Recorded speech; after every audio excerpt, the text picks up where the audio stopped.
Hey, TGO members and potential members, Matthew Buckley, call sign Whiz. Welcome to Friday's Market Wrap-Up. Man, we have a lot to talk about. Very interesting week. And obviously, I think the lesson learned, obviously, for TGO members and for me is Whiz is not allowed to take a vacation, which obviously I didn't vacation that much if I was working this hard.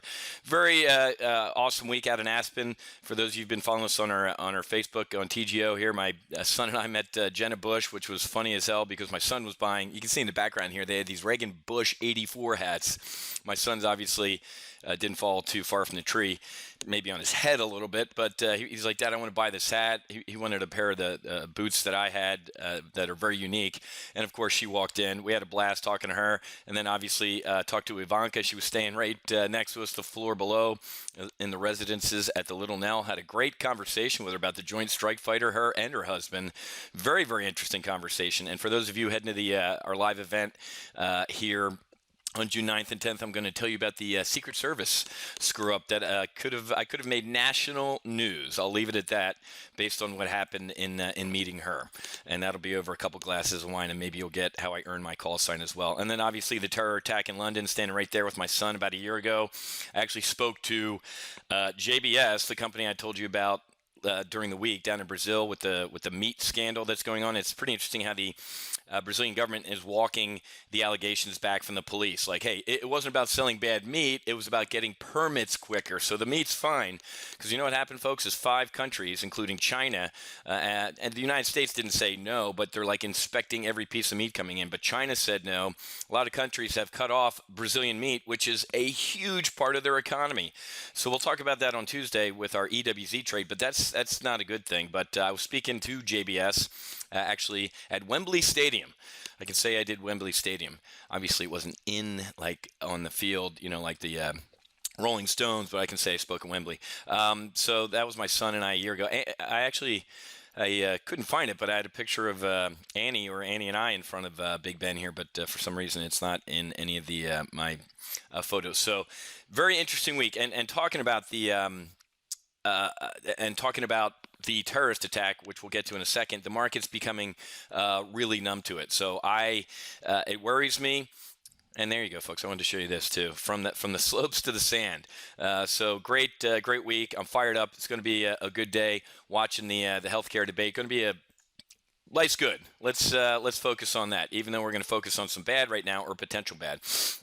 This worries me. Financial markets grow more resilient in wake of terror attacks.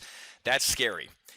Because it's good, it's bad, and I'm a 50 delta on this, because it's good that we're showing terrorists that we can go, that doesn't faze us. You know, you only killed 4 people. I'm not even going to say a 5th guy died because he's a piece of shit, and hopefully he's in hell getting raped by 72 devils that are virgins, so to speak.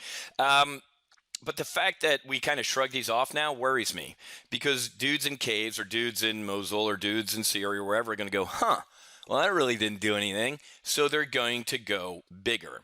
And I'm going to tell you some of the things I've heard recently, and from some of the things I've talked to my buddies about that are still in, and it'll curl your toes. Again, you got to sign up for our event. I'm going to give you all this stuff, folks, in person. It's all open. After I hear something from a buddy, if it's open sourced and I can find out on the internet, I can talk about it. I'll leave it at that. So you got to come to hear my take on all this stuff, because it'll scare the shit out of you, what's on the radar. I've talked about the right side of this chart, folks. The right side of this chart going into the ground is based on North Korea, Iran, and Russia, and Trump not being able to get his agenda passed, which is right behind me. I got popcorn, I got coffee, and this is going to be an interesting day to flop on the couch and watch what's going on.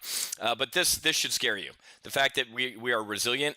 And Obama would tell you this is great. This shows you that they can't mess with us. That's great until they kill not 3,000, but let's say half of New York City with either a biological or a chem attack with drones.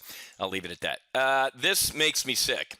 The fact that the networks didn't break in yesterday or the other day and say the chairman of the House Intel Committee says, yes, Trump and his folks were inadvertently spied on. Are you shitting me? Are you kidding me? Where's Rachel Madcow? Where's ABC? Where's all the breaking news that, you know what? He was caught up in a net. Are you kidding me? You knew Obama threw out the biggest net in the world they could, and then if you're not following this, guys, you're pissing me off because in the last couple days as president, he allowed the attorney general to say that you can release metadata, meaning just random signals intelligence. And the attorney general said and declassify. Here's the executive summary, and I'm excited about this because they're sleazy and Obama. Lynch, these people should end up in prison for what they're doing. So they lowered the declassification on a lot of the crap they collected in the last couple of days of their administration. Why? So lower level people could put eyes on it and leak it out. If that doesn't make you start shining your pitchfork and getting your torch ready to head to D.C. and to especially go after like the FBI, you're not an American. This is infuriating to me.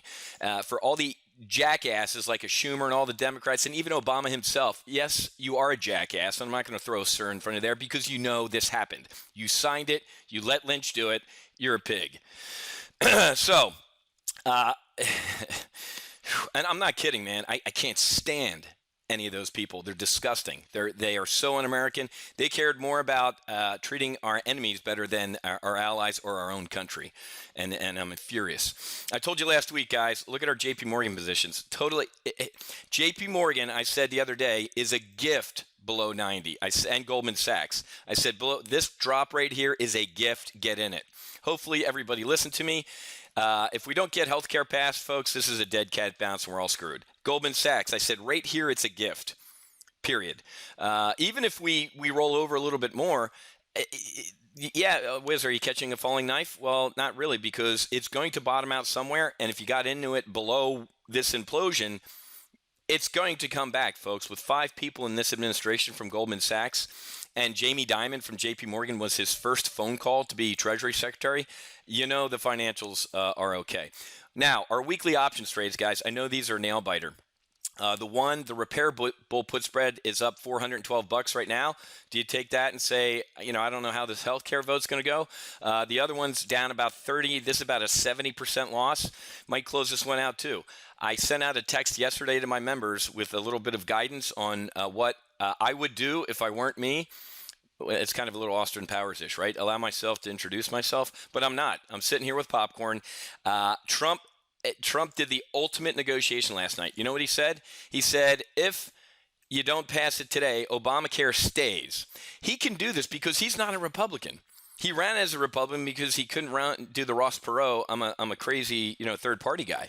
So he can step back from this wreckage and go, those Freedom Caucus Republicans, all 28 or 30 of them, they did it. They're Republicans. I'm an outsider from D.C. D.C. doesn't work.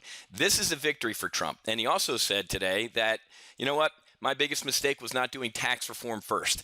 I called that, folks. I'm adding that to the Whiz resume of I called that. I'm like, why are you focusing on Obamacare out of the gate? That's awful. Cut our freaking taxes. Get your industrial or your building crap passed. Get all that big stuff passed first. Healthcare is hard. It's like Barbie with math. Math is hard. Well, guess what?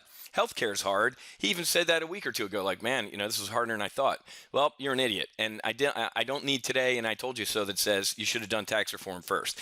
Because tax reform will be bipartisan.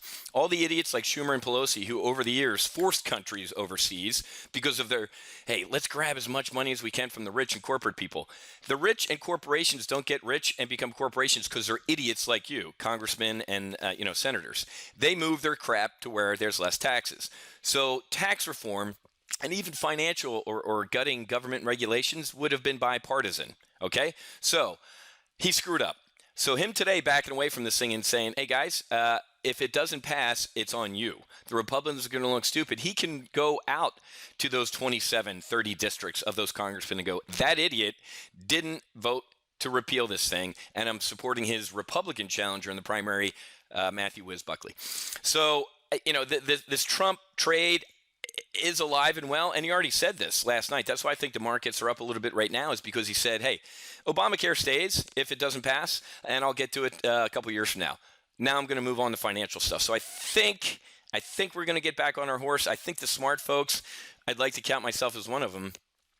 The other great thing about the week, guys, was meeting with a bunch of Wall Street heavies.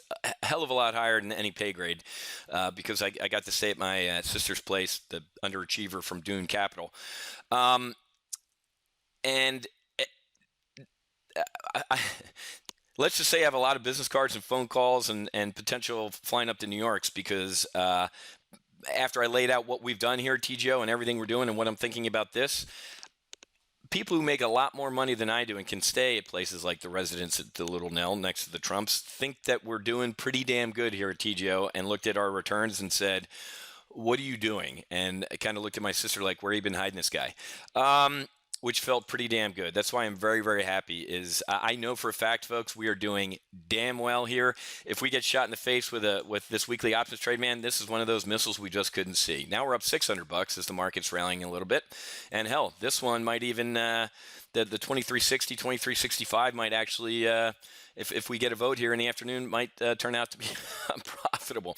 This is just one of those folks that it was a missile that came out of nowhere. You guys know me. I briefed my Donald Rumsfelds. There were a lot of unknown unknowns.